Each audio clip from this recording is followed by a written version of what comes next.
எல்லாருக்கும் வணக்கம். நிலையான மனசு இதுக்காக நாம தேடாத இடமே இல்ல. இந்த தேடல்ல நாம சேர்ந்து பயணிக்க போறோம்.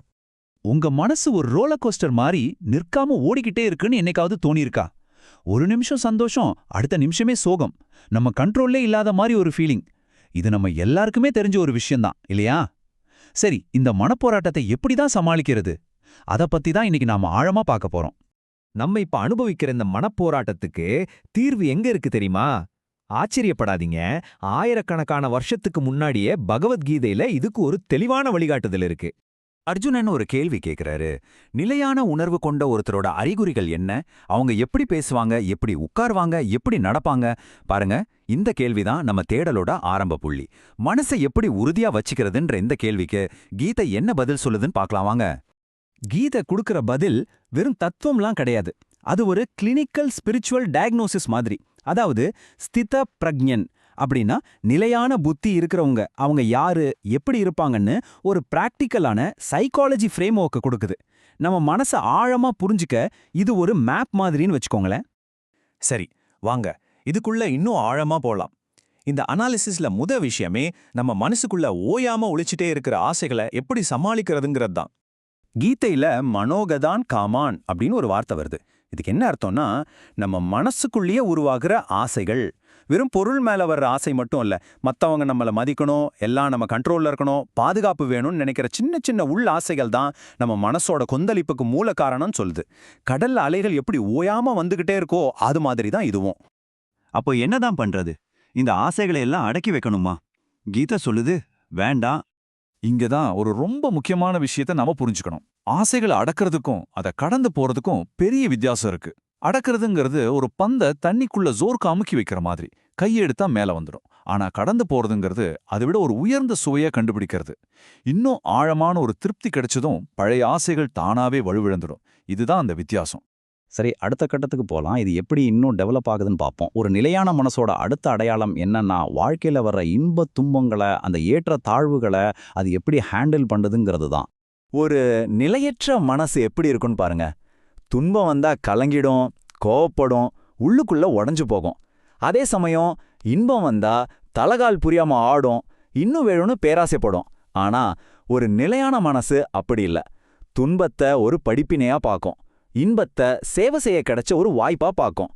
சுருக்கமா சொன்னா, வர்ற சூழ்நிலைக்கு அடிமையா இல்லாம அதை ஒரு சாட்சியா நின்னு கவனிக்கும்.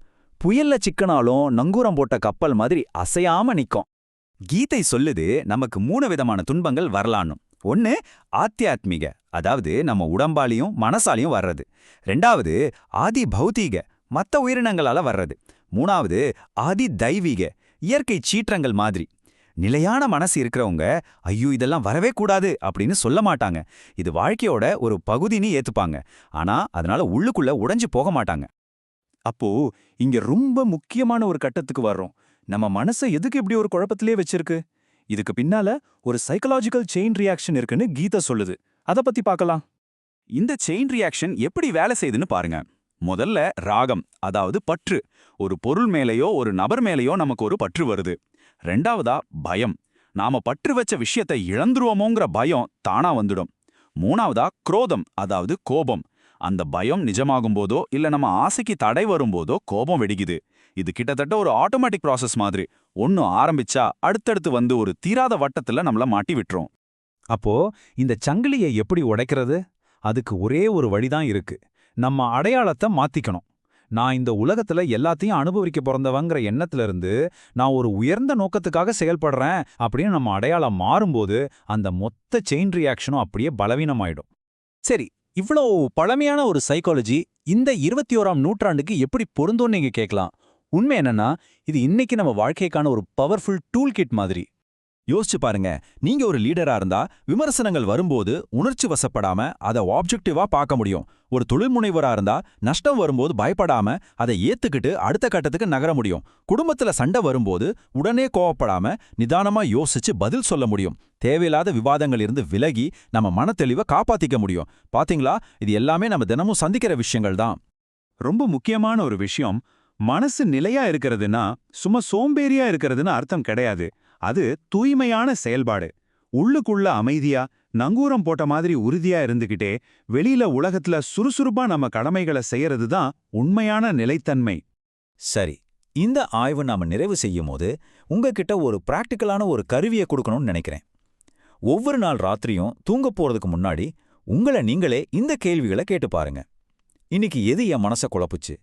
எது என் அகங்கைய அதிகமாக்குச்சு? என்னோட எந்த பற்று எனக்குள்ள பயத்தை உருவாக்குச்சு? இந்த கேள்விகள் தான் உங்களுடைய உள் பயணத்துக்கான வழிகாட்டி. நீங்க உங்களை இன்னும் ஆழமா புரிஞ்சுக்க இது உதவும்.